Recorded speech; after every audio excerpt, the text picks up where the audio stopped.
Did you feel like they kind of got in your guys' heads a little bit? Yeah, I mean, I don't know about that. I do think that, we have to, look at how, we can respond in those situations better, how we can control the emotional level better. I think that, for both teams, in a large respect, not everybody got every call that they wanted, So, we're going to have to be able to overcome that. I think in the first quarter it was 10-0 at the free throw line. And, that sometimes happens. You got to try to, work to overcome it. There's nothing else you can do, other than that. So, we needed to be better, in those situations, of controlling when we maybe did get frustrated or felt like we were defending ourselves or standing up for ourselves, where it doesn't get in the way of us losing concentration and focus of what we need to be doing. What do you think about the defense they played on DeMar? I mean, obviously he had a nice assist total, but he struggled a little bit from the field. Was it?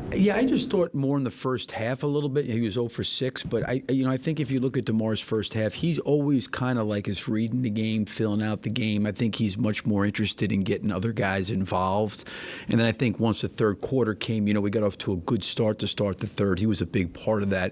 But he's always going to read the game and not force it. I think it was probably a little bit uncharacteristic to see him go 0 for 6, but I think in a lot of first half he hasn't necessarily taken a lot of shots as much as he's tried to facilitate and just play within the flow of how the group's playing. Did you not bring him back in, after early fourth because of the margin, or because he was like kind of upset?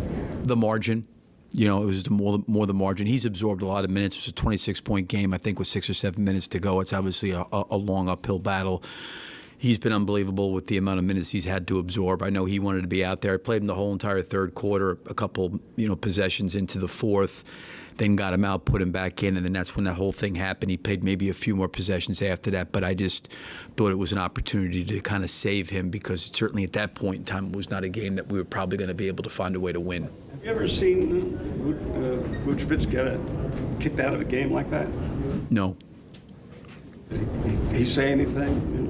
I mean, kind of surprised. I would just say this, like I'm not going to say what I said, but I made some comments to the officials early in the game about where this was going, and I'll just leave it at that. Well, not to follow that up because that was private, but it seemed like this sort of all got going toward like 3 or 4 minutes left in the third quarter with Beverly's sort of aggressive play on DeMar and then Ayo. It seemed like that kind of kicked things up. What did you see? Yeah, but I also think too that I think in those situations, it is what it is, and you don't have control over it. You know what I mean? And do I think they're fouls? Absolutely, I think they're fouls. Do I think they should have been called? Absolutely. But at the same point that they weren't.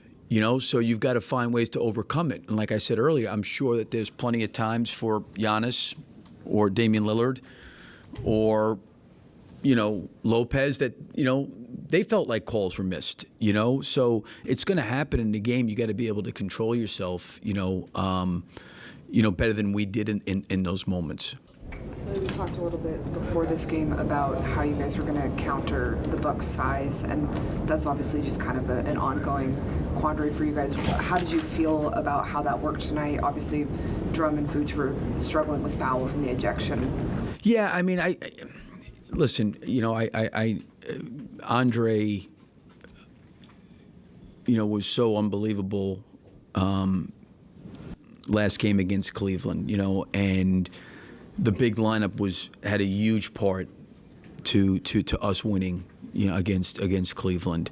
And, it's obviously, it's two bigs, but they're different than, Mobley and Jared Allen.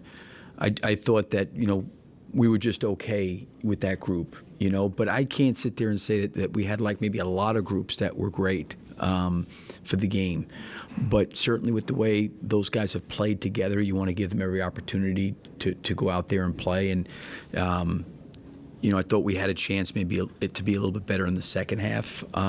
In some aspects it was, but overall it wasn't great. But again, like I said, I don't think that there was any lineups out there, that were great. Obviously the team, for the most part, that closed when it was Kobe and Io and those other guys, I thought played pretty well, when we got down by 25 or so.